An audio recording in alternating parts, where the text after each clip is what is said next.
प्रधानमंत्री नरेंद्र मोदी विदेश दौरे पर हैं।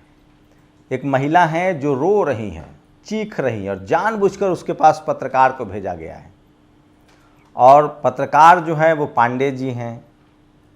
महिला से सवाल पूछ रही, महिला कह रही हमने मोदी जी का दर्शन किया है, मिली नहीं हूँ, दर्शन। वो लिविंग गॉड हैं। ये पुराना हो चुका है। 10 साल से हर विदेश दौरे पर प्रधानमंत्री के साथ यही होता है। भारतीय मूल के लोगों को वहाँ जमा किया जाता है। कई मामलों में तो भारत के लोगों को ले जाया जाता है और दिन भर महिमा मंडित किया जाता है और बाकी का काम करता है टीवी अखबार। लेकिन पता नहीं इस बार प्रधानमंत्री के इंग्लैंड दौरे पर मीडिया ज़्यादा कवर तो नहीं कर रहा है। मैं पत्रकारिता का कैरेक्टर बता रहा हूँ। सोचिए, पाकिस्तान जैसे दोयम दर्जे के देश से जब हमारा मुकाबला हुआ, अब तक दुनिया का कोई देश पाकिस्तान के पक्ष में खड़ा नहीं होता था। लेकिन ऑपरेशन सिंदूर के दौरान तुर्की खुलकर उसके साथ खड़ा हो गया। अमेरिका तो अंदर से मदद कर ही रहा है, लेकिन कोई देश भारत के साथ खड़ा नहीं हुआ। और बाद में क्या हुआ? लिविंग गॉड के रहते हुए एक प्रतिनिधि मंडल विदेश भेजा गया। रेखा शर्मा का वीडियो याद है? गाना गा रही थी शशि थरूर। सारे विपक्षी सांसदों को, ओवैसी साहब को भेजा गया। ये हालत है भारत की विदेश नीति का। जब युद्ध में सीज फायर हो गया तब जाकर एक बड़ा प्रतिनिधि मंडल बाहर भेजा गया। मैं फिर कह रहा हूं, जब तक आप नहीं बोलेंगे आपको अंधेरे में रखा जाएगा। ये मनुवादी मीडिया, जातिवादी मीडिया, ये संघी मीडिया, ये आरएसएस की सरकार है और ये मीडिया आरएसएस की है। हर संवैधानिक संस्थाओं पर मनुवादी, जातिवादी सोचों के लोगों को बैठाया जा रहा है। मैं फिर कह रहा हूं, कम से कम दलित, पिछड़े, किसान, आदिवासी, अल्पसंख्यकों को सामने आना पड़ेगा और अगर वो नहीं आए तो इसकी बड़ी कीमत चुकानी पड़ेगी। आज राहुल गांधी ने कहा है कि चुनाव आयोग संवैधानिक पद पर बैठकर संविधान की धज्जियां उड़ा रहा है और इसका हिसाब होगा, पूरा हिसाब होगा। तो प्रधानमंत्री के विदेश दौरा से क्या मिल रहा है देश को, ये सबको पता है। पिछले 10 साल में उन्होंने न जाने 70-71 दौरे किए हैं। उसके बाद जब ऑपरेशन सिंदूर जैसा एक ऑपरेशन चलाना पड़ा, उसके बावजूद प्रतिनिधिमंडल दुनिया में भेजा गया और कोई देश भारत के साथ खुलकर खड़ा नहीं हुआ। पड़ोसी देशों से हमारे रिश्ते अभी बढ़िया नहीं हैं। वो मालदीव जाने वाले हैं, वहाँ उनका एक कोई आदमी था जिसने उनको लिख दिया आतंकी, बाद में वो ट्वीट हटा लिया गया। तो प्रधानमंत्री की विदेश नीति क्या प्रचार के लिए है? सिर्फ प्रचार किया जाता है या देश को भी फायदा होता है? पहले के प्रधानमंत्री जब विदेश जाते थे तो जहाज में भी प्रेस कॉन्फ्रेंस करनी होती थी और वो वहाँ के डिप्लोमेट से मिलते थे। प्रधानमंत्री नरेंद्र मोदी जब विदेश दौरे पर जाते हैं तो उसको इवेंट मैनेजमेंट में बदला जाता है। पहले भारतीय मूल के लोगों से मुलाकात होती थी, लेकिन डिसेंट मैनर में एक हॉल होता था। वहाँ भारत की तरक्की, भारत की विदेश नीति, भारत में आप कैसे इन्वेस्ट कर सकते हैं, इन सब पर बातें होती थी। लेकिन प्रधानमंत्री नरेंद्र मोदी के समय सिर्फ और सिर्फ महिमा मंडन होता है। क्या आप इससे सहमत हैं? असहमत हैं? अपनी राय जरूर दीजिए। और चुनाव आयोग कह रहा है कि हम लोकतंत्र को बचाएंगे। सोचिए। और उपराष्ट्रपति, देश बिना उपराष्ट्रपति के हैं। उपराष्ट्रपति को ऐसा लग रहा है जिसे कॉलर पकड़कर इस्तीफा दिलवाया गया है। वहीं एक खबर संसद से है, ये देश के बहुजनों को समझना चाहिए। अभी राजस्थान हाईकोर्ट में 7 जज बने हैं, एक भी SC ST OBC का नहीं है। एक नया आंकड़ा है। मनोज झा जो आरजेडी के सांसद, उन्होंने संसद से सवाल पूछा था कि सेंट्रल यूनिवर्सिटी में, चूंकि वो प्रोफेसर हैं खुद भी, सेंट्रल यूनिवर्सिटी में प्रोफेसर्स की क्या हालत है। 423 पद हैं OBC के, जिसमें सिर्फ 84 पद पर प्रोफेसर भरे गए हैं। 423 OBC के प्रोफेसर होने चाहिए थे, उसमें से सिर्फ 84 हैं। ये है संघ मॉडल, यहाँ नहीं आने देंगे आपको। और इसीलिए आपके बच्चों का नंबर काटा जाएगा। आपके बच्चों के लिए इसलिए सेंट्रल यूनिवर्सिटी कब्रगाह बन रहा है। 144 और 833 पद है, सोचिए, OBC के एसोसिएट प्रोफेसर का। इसमें सिर्फ 275 एसोसिएट प्रोफेसर है। ये वो नौकरियां हैं जिसमें 1.5 लाख से ज़्यादा सैलरी होती है। एसटी सोचिए, एसटी के 144 पद हैं प्रोफेसर के, उसमें से 24 भरा गया है। एससी के 308 पद हैं, 111 भरा गया है। 1538 पद हैं एसोसिएट प्रोफेसर के, उसको 935 भरा गया है। और जनरल का सोचिए, सबसे ज़्यादा 10% सीट खाली है। तो ये जानबूझकर दलित, पिछड़े, किसान, आदिवासी, अल्पसंख्यकों को लड़ाया जा रहा है, उनका वोट का अधिकार भी छीना जा रहा है।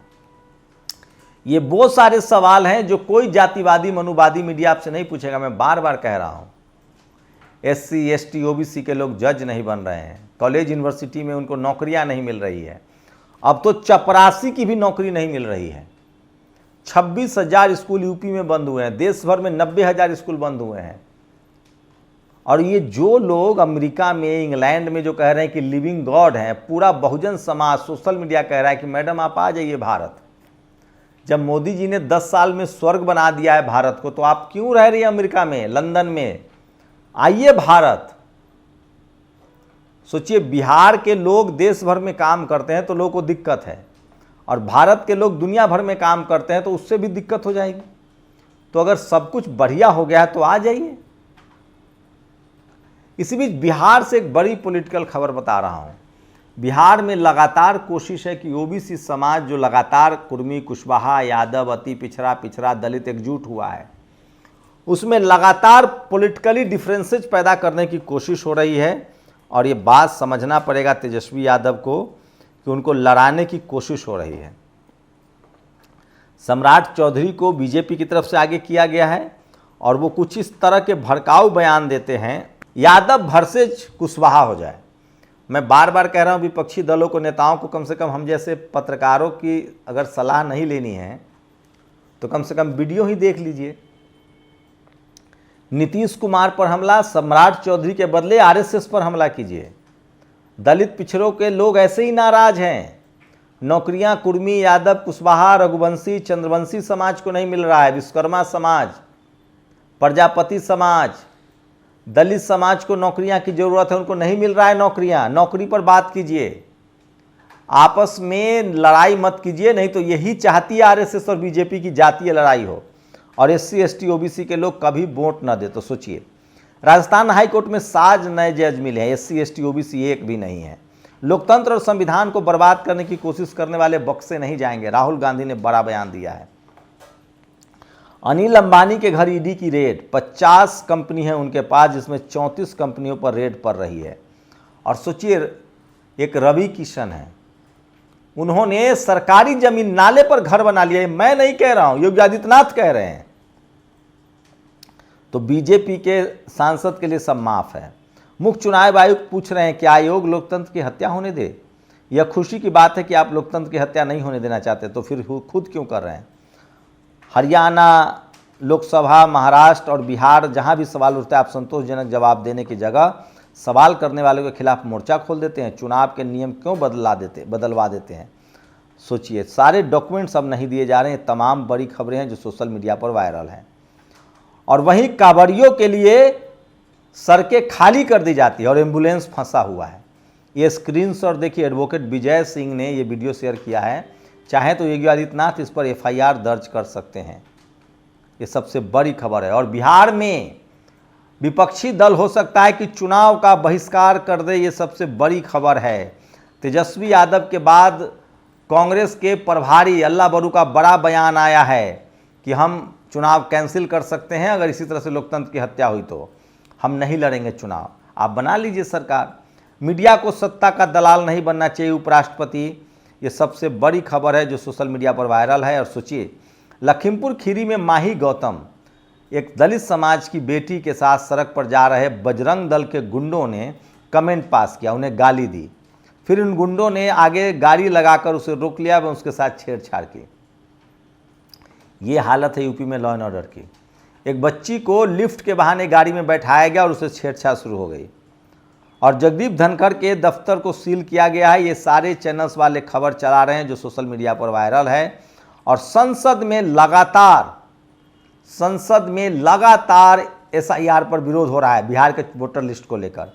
और यूपी में जहां दलित पिछड़े अति पिछड़े का घर है वहां स्कूल बंद हो रहा है, और जहां सवर्ण समाज का घर है वहां स्कूल नहीं बंद हो रहा है।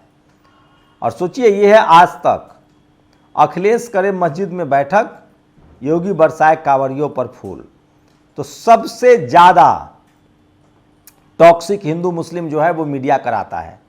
और पहले से दलित पिछड़े के संवैधानिक अधिकार के तो वो पहले से खिलाफ था, अब वो हिंदू मुस्लिम भी हो गया। कायदे से तो दलित पिछड़े पत्रकार है नहीं, कम से कम सवर्ण मुसलमान जो वहाँ पत्रकार हैं उनको इस्तीफा दे देना चाहिए, उनके भी खिलाफ है मीडिया।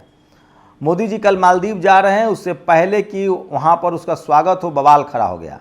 वहाँ के राष्ट्रपति मोहम्मद मुइज़्ज़ू के साले शेख अब्दुल्ला बिन मोहम्मद इब्राहिम ने पीएम मोदी को आतंकवादी कह दिया और उन पर बाबरी मस्जिद तोड़ने का आरोप लगाया।